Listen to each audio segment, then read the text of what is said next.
Jadi waktu ibu kasih sesajen di sana, ibu kasih dewa yang mana? Kasih ketiga-tiganya? Dia bilang, enggak mas, saya kasih yang siwa, yang perusak. Saya bilang, kenapa ibu kasih yang perusak? Kenapa ibu tidak kasih kepada Brahma pencipta atau Wisnu pemelihara, dewa baik ini? Kenapa kasih perusak? Umat Hindu memahami dewa siwa itu apa sih? Pasti dibilang sebagai pemeralina.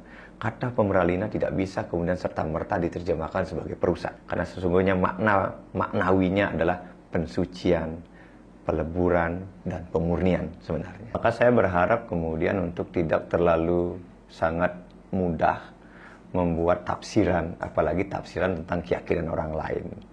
Jadi mending kasih yang jahat ini, yang merusak ini, supaya apabila terjadi sesuatu, yang dua ini tidak bisa tolong, maka mereka kasih. Kalau begitu, dasarnya sebenarnya apa yang menyebabkan dia mau memberikan kepada dewa ini, dewa ini, dewa ini? Ketakutan. Karena dalam agama itu Tuhan itu tidak pernah kemudian menakutkan, gitu loh. Tuhan dalam agama itu adalah sesuatu yang kemudian mengasihi, menyayangi, mengayomi, melindungi. Tidak pernah kemudian kita temukan literasi bahwa Tuhan atau dewa dalam agama itu sebagai demon yang menakutkan, apalagi sampai bisa mencelakai umatnya gitu, nggak ada. Sehingga saya yakin tidak ada umat Hindu yang kemudian beragama atas dasar ketakutan. Itu yang pertama. Makanya kita akan bisa temukan umat Hindu dimanapun berada, dia bisa bergaul dengan siapapun karena memang dididik untuk tidak menjelekkan orang lain, dididik untuk tidak merendahkan keyakinan orang lain. Saya berharap yang bikin konten itu ya berharap minta maaf juga untuk umat Hindu secara terbuka, karena itu ya saya pribadi mendengarkannya saja nggak enak gitu ya, apalagi umat yang tidak paham itu bisa reaktif sekali gitu.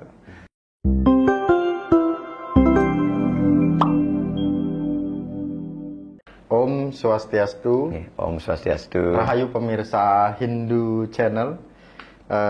Kita hari ini kedatangan Ketua Umum Pokjalu. Tastu, Pak. Om Swastiastu, Mas Miko. Pripun kabarnya? Sehat? Di Bali bahasa Jawanya lancar. Pak Mangkudanu.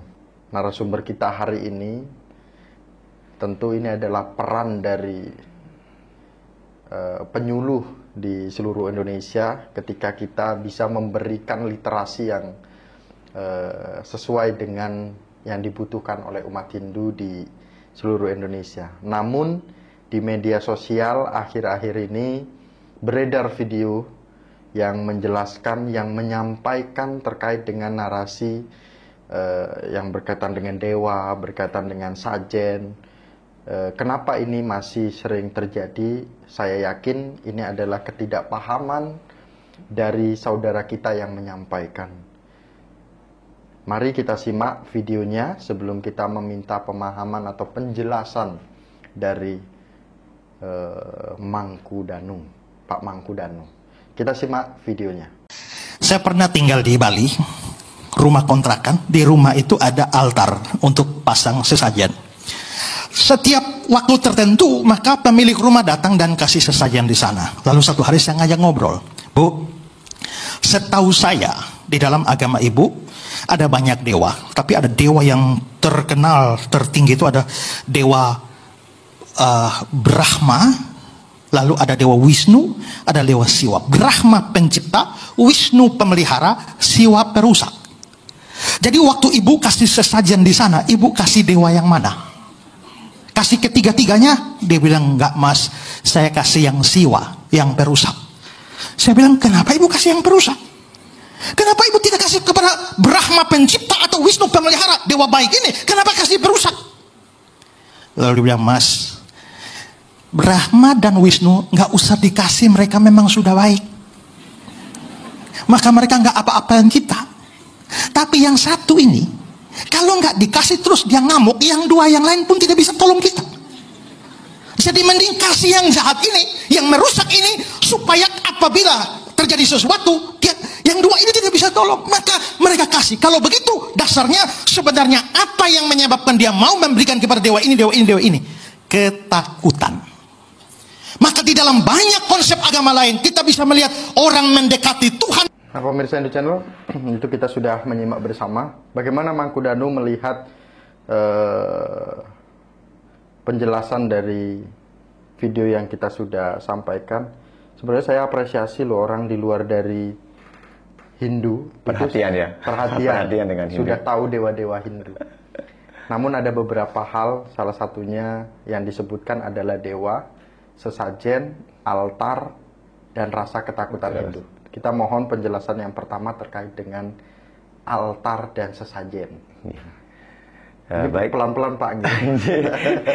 Baik Mas Miko dan tentunya pemirsa Hindu Channel yang berbahagia. Jadi kalau kita berbicara Hindu secara umum kan memang tidak akan bisa dilepaskan dari konsep ritual beriannya, karena memang secara hierarki agama Hindu kan bangunan agamanya terbagi menjadi 3 komponen, yaitu ada aspek tattva, filosofinya, susastra yang mendasari keberagamaannya, kemudian ada susila berkaitan dengan etika, etik, moralitas ketika dia melaksanakan praktek keberagamaannya.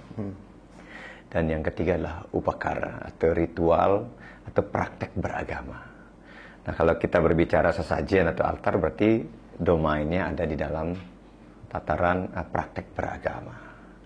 Nah, agama Hindu tentu menyadari bahwa konsep pemujaan konsep pemujaan Hindu kepada Ida Sang Yang Widiwasa, ya Tuhan Yang Maha Kuasa, itu kan ada 2 dimensi. Ada namanya dimensi transenden dan dimensi imanen, atau kita bilang nirguna Brahma untuk transenden dan saguna Brahma untuk yang imanen. Nah, dalam tataran yang transenden atau nirguna Brahma kan tidak ada satu manusia pun yang bisa kemudian mempersonifikasikan Tuhan itu seperti apa. Karena faktanya memang tidak ada satu manusia pun yang bisa berjumpa dengan Tuhannya dalam tataran seperti itu.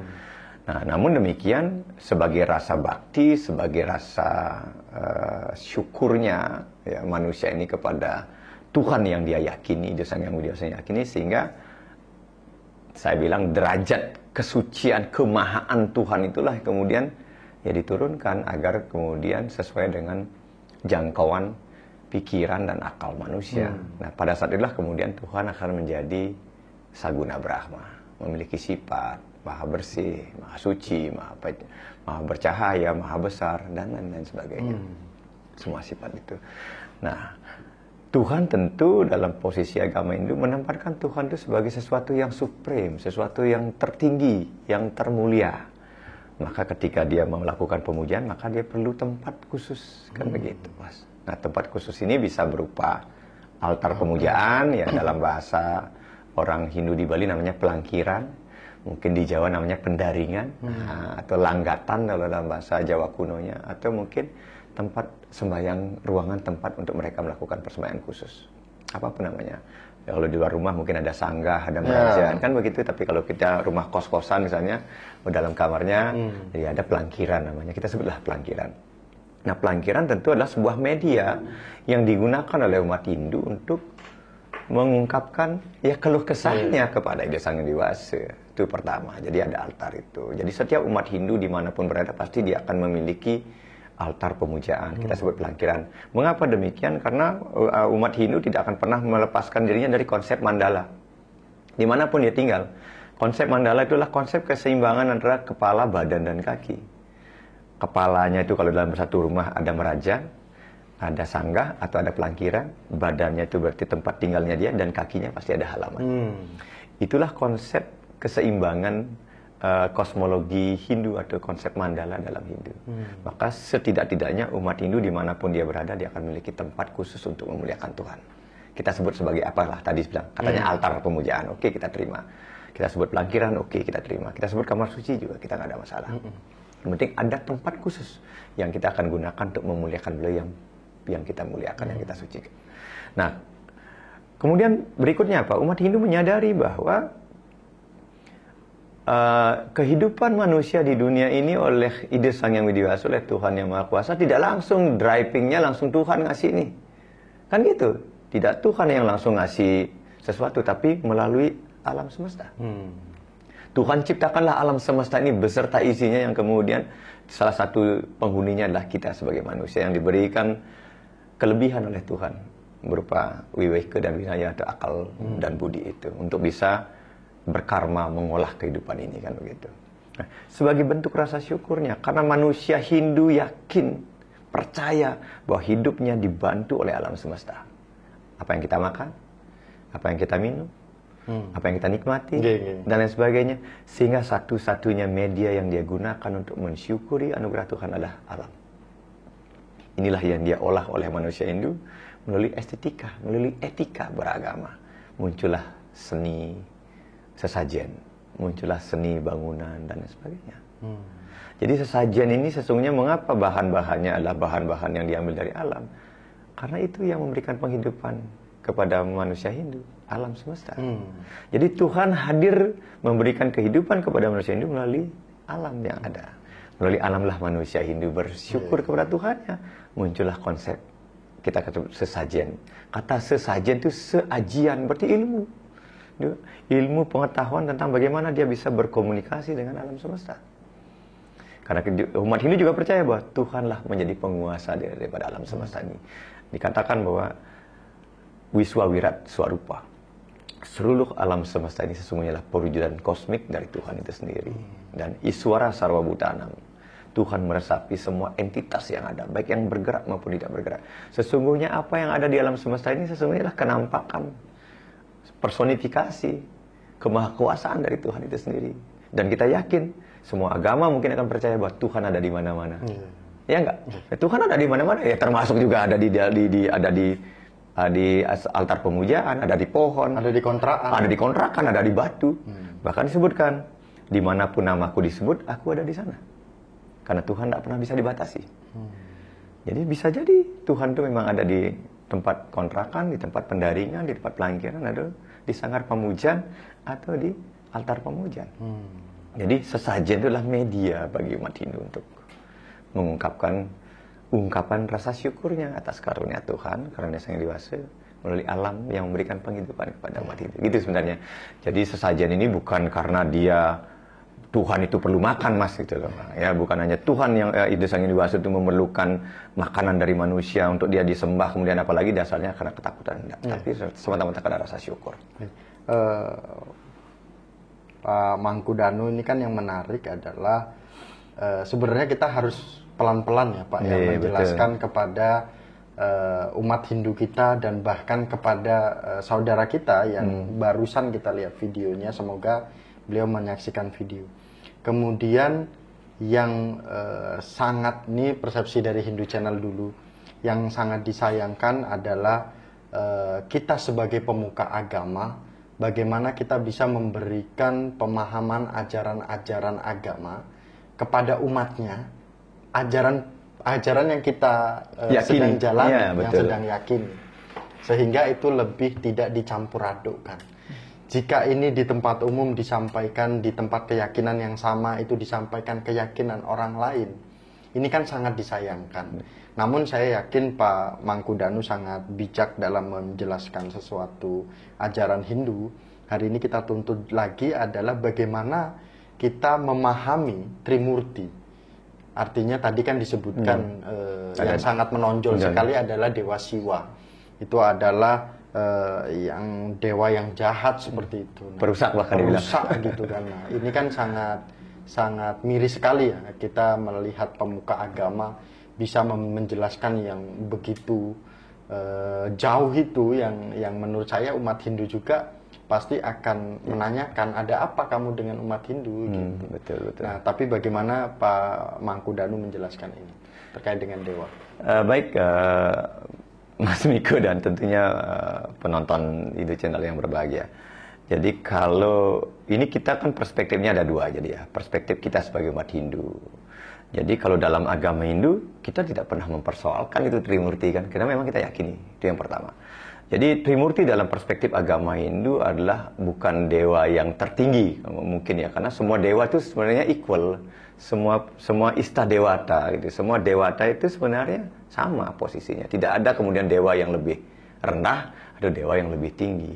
Mengapa? Karena para dewa ini memiliki peran dan fungsinya masing-masing.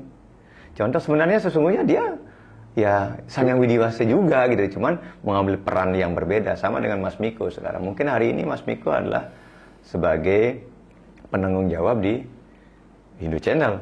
Nanti pas menjadi datang ke rumah Menjadi kakak. Jadi kakak, bisa jadi adik, sebutannya kakak, adik, atau menjadi ketua A, ketua B, dan sebagainya. Jadi sandangan nama yang kita berikan kepada nama-nama kemahakuasaan Tuhan itu sesungguhnya berdasarkan fungsi beliau. Jadi tidak ada kemudian banyak dewa, sesungguhnya ada Tuhan yang satu, tetapi kita para bijaksana yang kemudian menyebut dengan nama yang banyak, kan begitu sesungguhnya. Jadi konsep ketuhanan Hindu itu seperti itu. Jadi Ekam Sadwiprah Bahuda Wadanti. Tuhan itu hanya satu, tapi para bijaksana yang kemudian memberikan nama yang banyak sesuai dengan fungsi beliau. Ketika beliau mencipta, Tuhan itu disebut sebagai Brahma. Brahma, ya aksaranya apa? Agni, api. Dan kita bisa lihat secara sains sekarang. Kenapa kemudian Dewa Brahma ini dikatakan sebagai pencipta yang simbolnya api?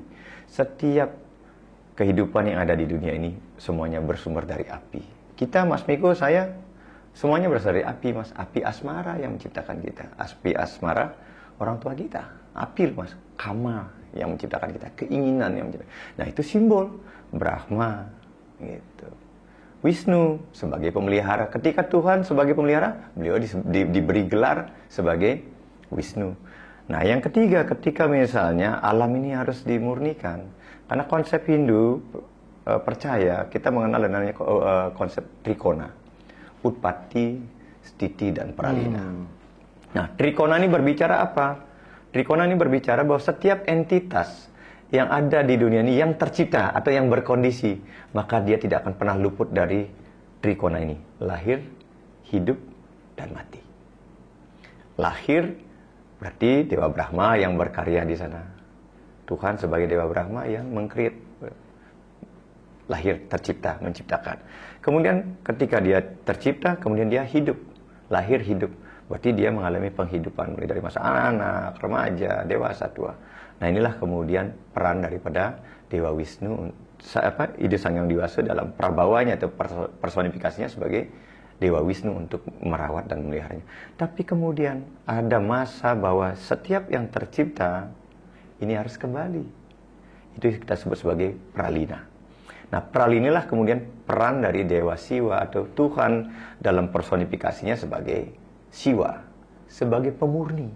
Jadi dalam konteks literatur, ya kata Siwa sendiri itu artinya suci, juga artinya pelebur atau artinya pemurnian. Gitu. Jadi beliau yang memurnikan, jadi beliau yang harus mengembalikan ciptaan ini kepada zat pertamanya, unsur pertamanya. Jadi tidak ada sesuatu yang di dunia ini yang tidak berkondisi, semuanya berkondisi. Nah, setiap yang berkondisi oleh kosmologi akum alam itu dia akan kembali. Lahir, hidup, mati. Tidak ada yang tidak akan harus kembali. Semuanya harus kembali. Dan Siwa dalam hal ini diterjemahkan oleh umat Hindu ya. Umat Hindu menerjemahkannya Siwa itu bukan perusak, tapi sebagai pemeralina. Pemeralina artinya beliau yang bertugas mengembalikan segala ciptaan ini kepada asalnya.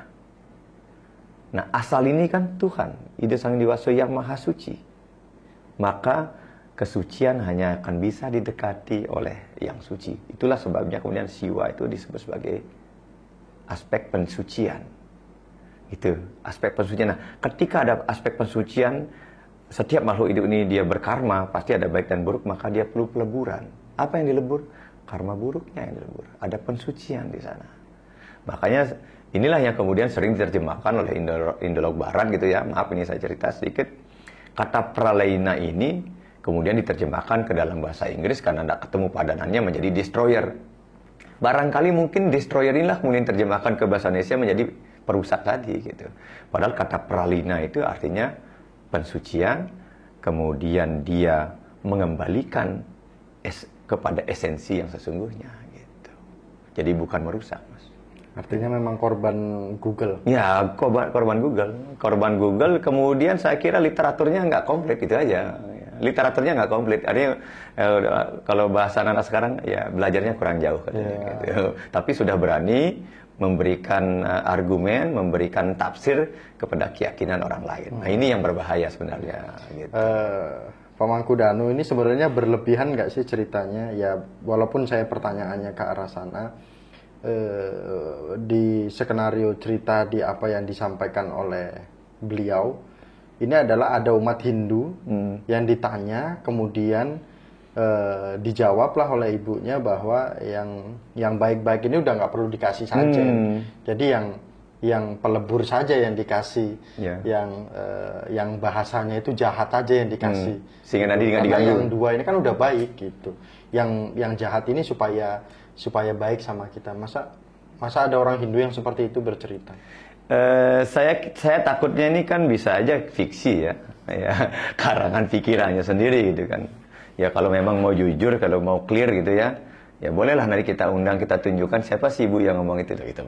Kalau mau jujur kan, tapi saya takut ini juga menjadi rekaan pikiran ya membuat ilustrasi seolah-olah bahwa ada umat Hindu yang kemudian berbicara seperti itu. Pun kalau ada, saya yakin umat Hindu tidak akan pemikirannya tentang ketuhanan tidak pernah kemudian mendasarkan praktek beragamanya karena dasar ketakutan.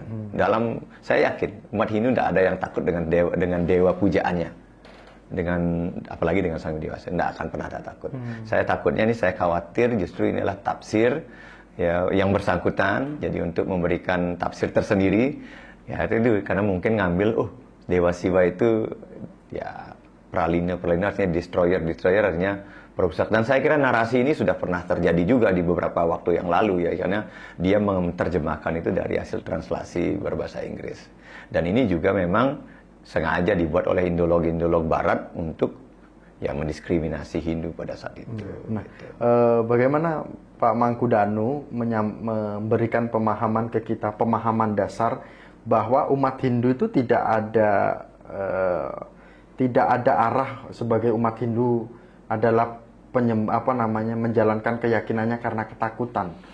Bagaimana kita memahami dasar ketakutan ini? Kayaknya kita memuja, membangun rumah ibadah, kemudian kita, apalagi kalau di Bali, boleh kita cek antara demo dengan ikut ritual, banyakkan ikut ritual.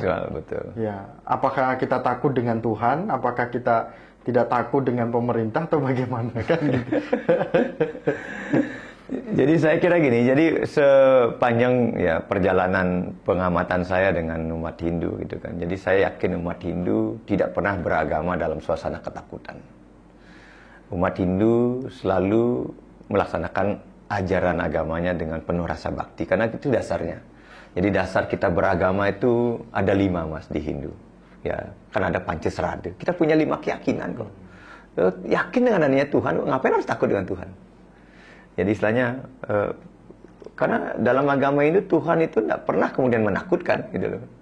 Tuhan dalam agama itu adalah sesuatu yang kemudian mengasihi, menyayangi, mengayomi, melindungi. Tidak pernah kemudian kita temukan literasi bahwa Tuhan atau dewa dalam agama itu sebagai demon yang menakutkan, apalagi sampai bisa mencelakai umatnya gitu, nggak ada. Sehingga saya yakin tidak ada umat Hindu yang kemudian beragama atas dasar ketakutan. Itu yang pertama.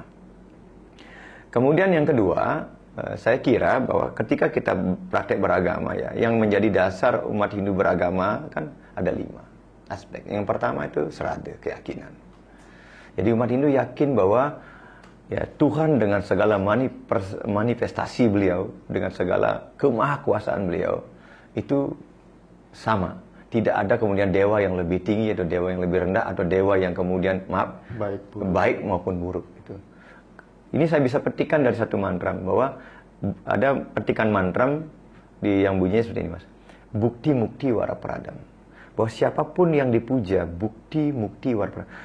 Siapapun nama dewa yang dipuja oleh umat Hindu, maka dewa itu bisa memberikan semua harapan yang diharapkan oleh umatnya. Bukti mukti wara pradam. Jadi para dewa dalam agama Hindu, makanya Mas Miko mungkin pernah nggak melihat gambar para dewa di Hindu, tangannya selalu begini. Ini namanya abaya mudra. Jadi sikap tangan merestui, memberkati. Jadi apapun sebenarnya yang dimohonkan oleh umat Hindu, Tuhan dalam hal ini para dewa akan memberkatinya. Itu artinya apa?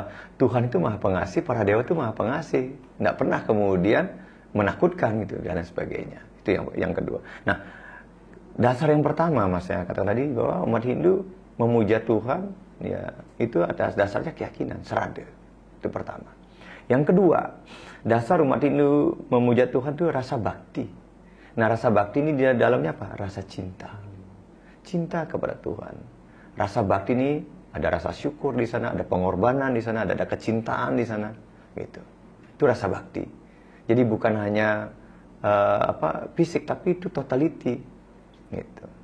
Nih, bagaimana orang yang bakti kepada Tuhan kok bisa punya rasa takut? Gak mungkin kan? Nggak mungkin. Misalnya kalau Mas Miko nih bakti, cinta kepada seseorang, rindu, apakah kita bisa merindukan sesuatu yang menakutkan? Pasti enggak. Logikanya nggak masuk akal, gitu. Pasti kita akan mencintai, kita akan rindu untuk bisa datang, untuk bisa bersujud, bersyukur kepada sesuatu yang kita cintai. Pasti itu sangat menarik, nggak mungkin menakutkan.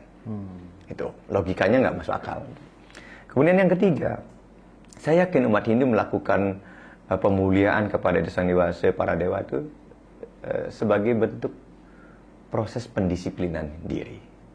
Bagaimana caranya kita bisa kemudian memuliakan Tuhan yang katanya perusak penuh disiplin? Faktanya apa? Pemuja Betara Siwa yang di seluruh, anggaplah di Bali ini kan mayoritas adalah pemuja Siwa, Siwa Siddhanta kita. Jadi Siwa itu menjadi aspek yang kemudian paling dominan dimuliakan oleh umat Hindu. Dan bayangkan misalnya, ada nggak umat Hindu kemudian kita secara fakta lihat bahwa mereka itu dalam penuh ketakutan beragama? Nggak ada. Semuanya nggak ada. Tidak pernah kita temukan kemudian umat Hindu itu melakukannya dalam ketakutan. Semuanya dalam kondisi yang happy, yang bahagia, yang ya dia bisa mingle dengan siapapun gitu.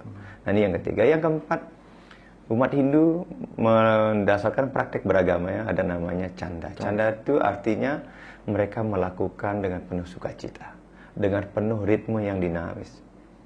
Jadi ada dalam bentuk rasa khawatir, ketakutan, terintimidasi, keterpaksaan untuk beragama, tidak ada. Gitu. Dan yang kelima, umat Hindu beragama ada namanya kriya. Dan kriya ini artinya mereka wujud nyatakan dalam tindakan nyata.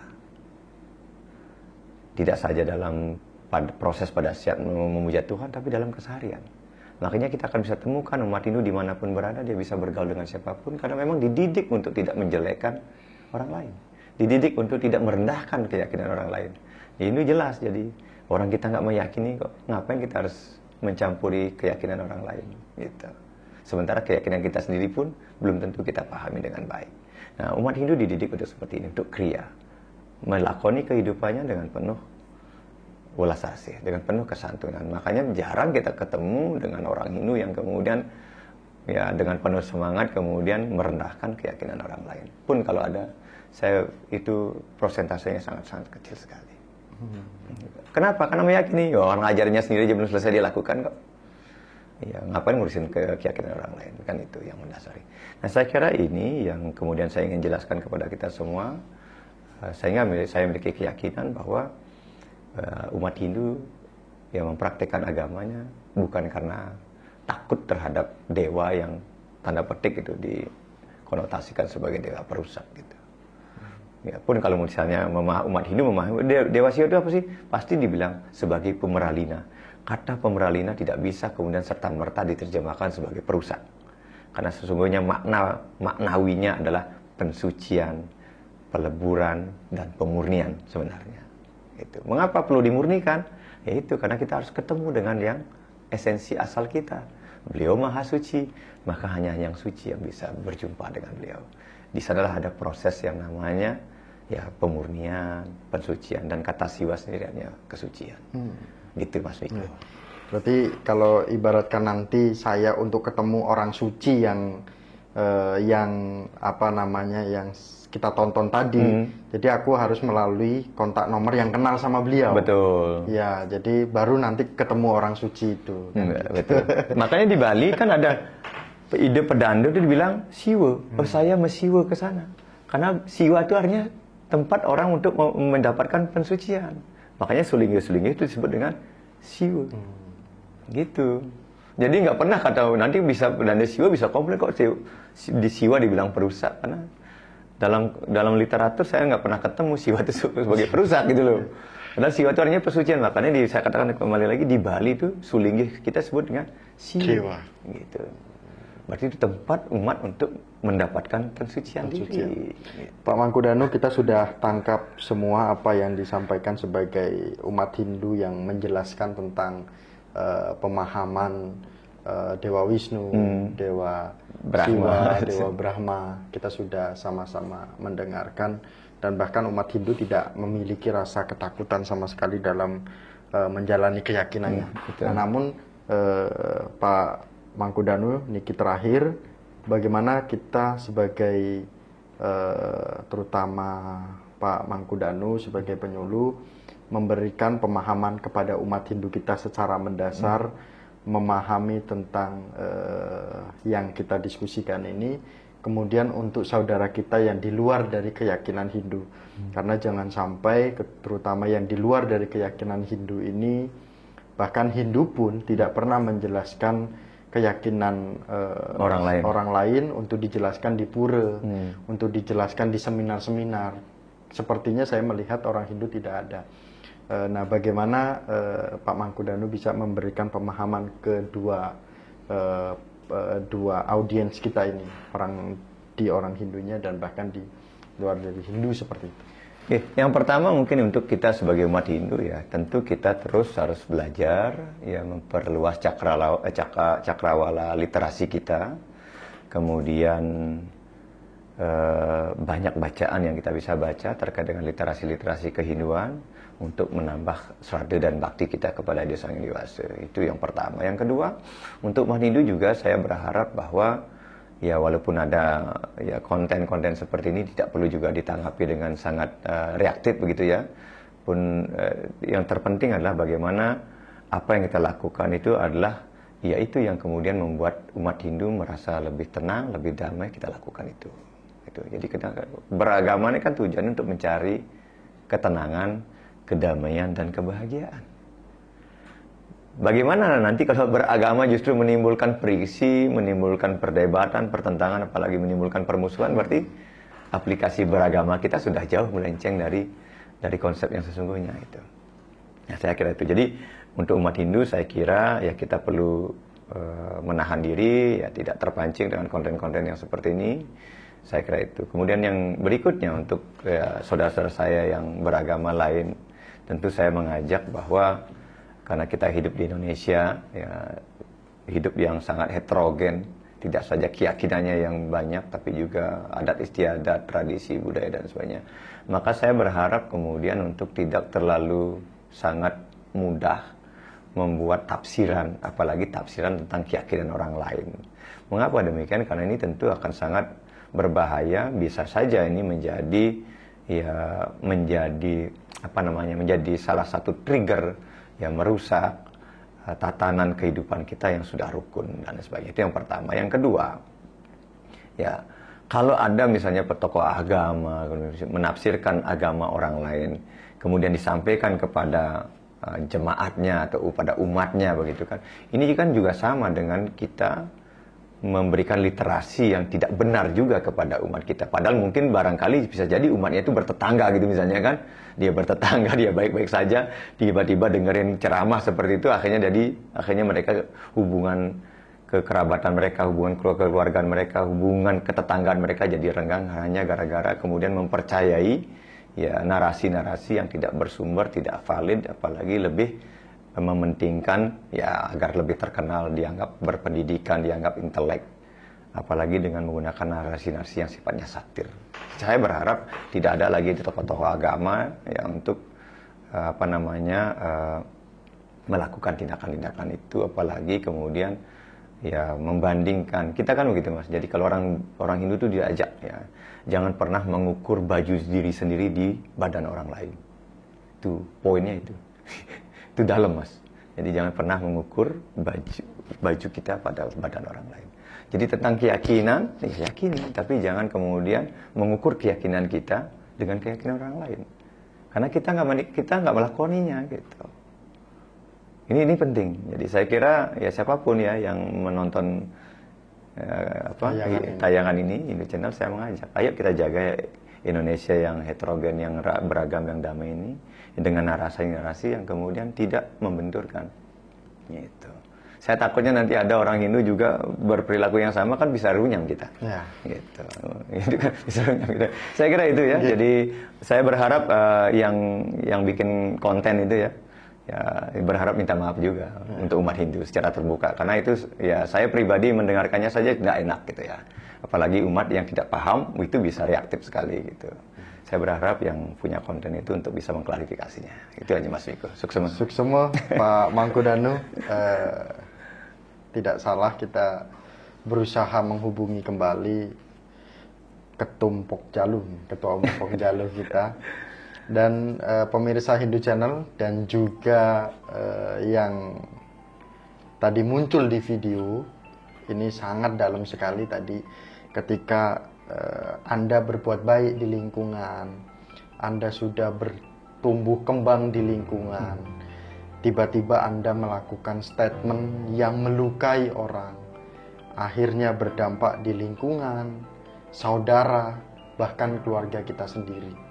Dan ini perlu menjadi koreksi, apakah yang disampaikan itu benar, apakah yang disampaikan adalah bahan yang tepat untuk disampaikan kepada jamaatnya atau pengikutnya, seperti itu. Kami tutup dengan Paramasanti bersama dengan Ketua Umum Pokjalu.